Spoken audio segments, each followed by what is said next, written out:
Olá pessoas, sejam muito bem-vindos a mais um vídeo do canal Central Pandora e hoje é dia de falar de Predador. Antes do lançamento de Predador 2, a Dark Horse já tinha lançado nos quadrinhos uma sequência do filme de 87. Inclusive, essa história foi inspiração para o filme de 1990, trazendo o Predador enfrentando gangues em um ambiente urbano enquanto é caçado por um policial. Lançada em 1989, Concrete Jungle foi escrita por Mark Van Hyden e foi a primeira história em quadrinhos do Predador.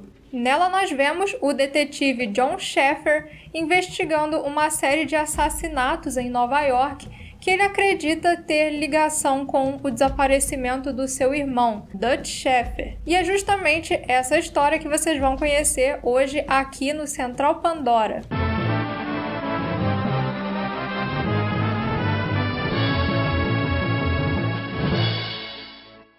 Alguns anos após o fatídico verão de 87, a cidade de Nova York estava passando por uma grande onda de calor e violência.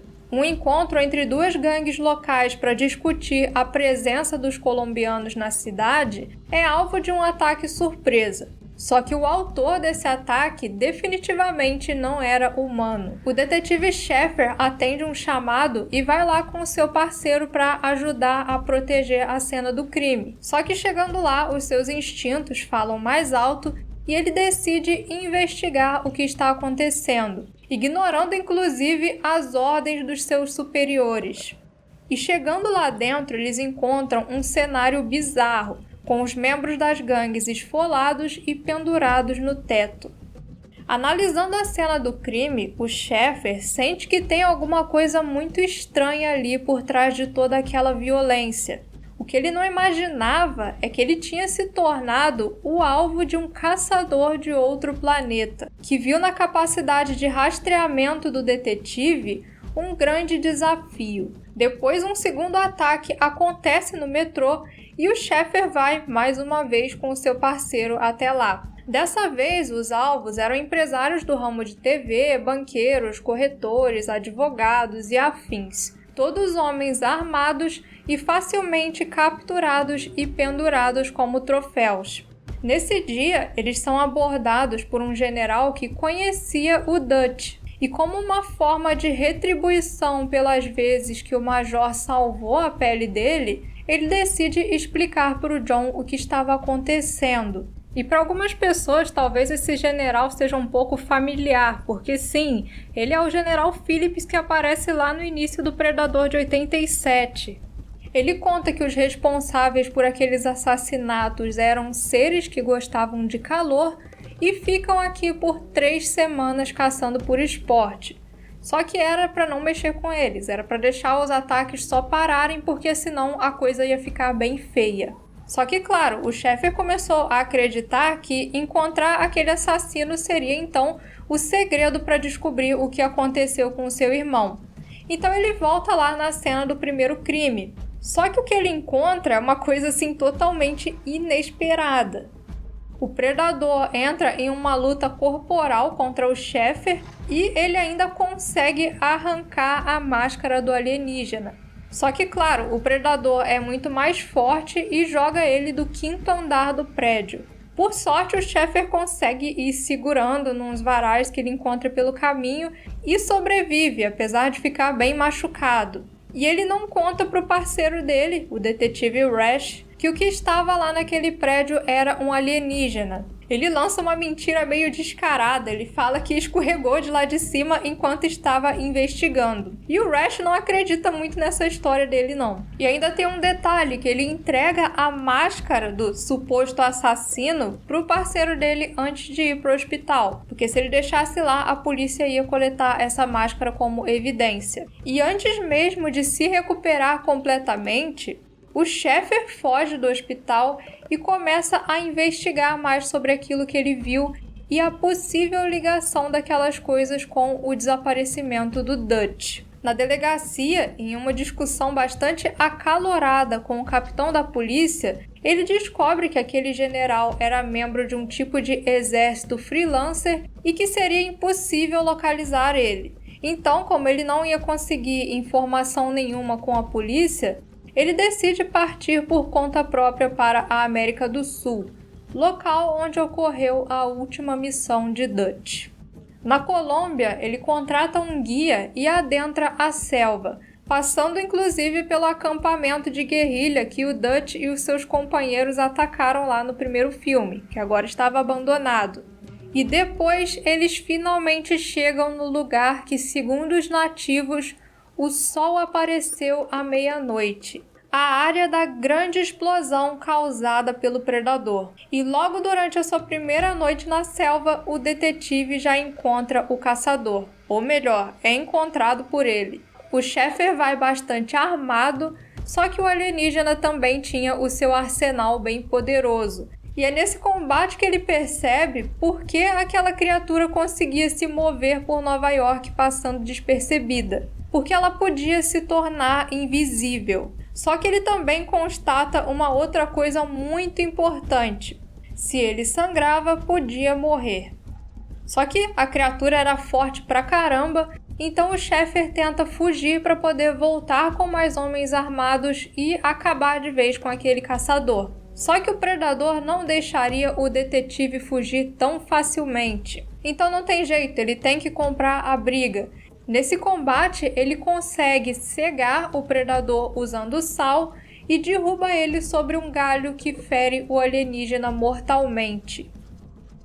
Quando volta para o acampamento, ele descobre que o tal guia era, na verdade, um dos homens daquele general e que a morte desse predador criou um estado de alerta entre eles. Enquanto isso, uma frota de naves de predadores sobrevoa Nova York. Só que tem um detalhe, elas estavam camufladas e só podiam ser vistas usando a máscara do predador.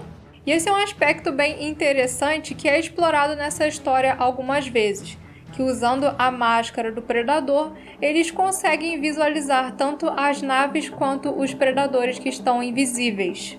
Um grupo de agentes federais captura o detetive Rash com a máscara, enquanto o Sheffer tenta voltar para Nova York, só que acaba sendo sequestrado por um chefe do tráfico colombiano. Esse chefe do tráfico teve problemas com o detetive no passado e agora estava em busca de vingança. Só que o que ele não esperava é que não era bem o governo que estava atrás do Sheffer agora. O grupo de predadores chega na base explodindo tudo em busca do homem que tinha matado um deles. E agora a caça não era mais por esporte. Felizmente, ele consegue fugir de lá com a ajuda do general e eles retornam então para Nova York. Só que as intenções do general não eram tão boas quanto pareciam. Ele acreditava que os predadores estavam aqui atrás do detetive que tinha matado um deles. Então, a ideia dele era entregar o Sheffer para os predadores como uma forma de se redimir com aqueles alienígenas. Eles estavam morrendo de medo de acontecer uma explosão igual aquela lá da selva, só que no meio da cidade. Ia matar gente pra caramba. E quando fica sabendo disso, o Sheffer decide então se arriscar e enfrenta os militares. Ele não queria se entregar, e sim encarar os predadores frente a frente.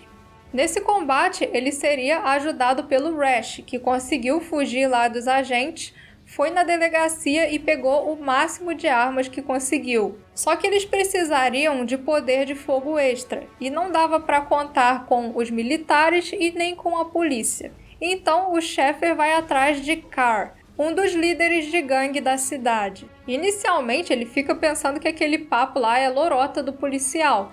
Só que um predador que estava perseguindo o John o tempo todo acabou sendo revelado quando a água de um cano estourado caiu em cima dele. E o caçador por pouco não mata o líder da gangue, que é salvo pelo próprio Sheffer. E aquilo ali foi uma prova mais do que concreta de que o detetive não estava mentindo para ele, né? Mesmo com a onda de calor já tendo passado, os predadores continuavam atacando. Então, o detetive e o seu parceiro acabam tendo que entrar nessa guerra junto com o Carr e a sua gangue. Para atrair os predadores, eles explodem uma das naves, E essa já é uma coisa que causa um caos enorme na cidade e acaba chamando a atenção da polícia. Então a polícia chega lá querendo colocar ordem em tudo, só que nessa hora os predadores decidem revelar a sua presença, desativando a camuflagem da nave. E aí começa um grande combate entre humanos e predadores bem no meio de Nova York. No meio desse combate, um predador consegue atingir a máscara que estava com o Sheffer e eles ficam cegos, sem poder ver os alienígenas. Felizmente, na hora do desespero, ele lembra que a água desativa a camuflagem. Então eles começam a atirar nos hidrantes para causar falha na camuflagem dos predadores. Os militares já estavam até a caminho com os seus helicópteros para entrar também nessa guerra, só que de repente começa a cair uma chuva e os alienígenas percebem que aquele combate não tinha mais como continuar. Não era questão de não poder vencer, na verdade, porque eles tinham poder de fogo para acabar com aquela cidade. Só que eles perceberam que a caçada tinha virado uma guerra sem regras, e não era isso que eles estavam procurando quando vieram para cá. Por isso, a temporada de caça estava encerrada. E assim termina Predator Concrete Jungle, a história que deu origem a toda a linha de quadrinhos dos Predadores e é uma leitura recomendadíssima para quem é fã da franquia. Depois o irmão do Dutch ainda retorna em outras histórias que eu vou contar para vocês aqui mais pra frente. Se você gostou desse vídeo, se inscreva aqui no Central Pandora para muito mais sobre o universo de Predador. Muito obrigada a todos que assistiram, pessoal, um grande abraço e até o próximo vídeo.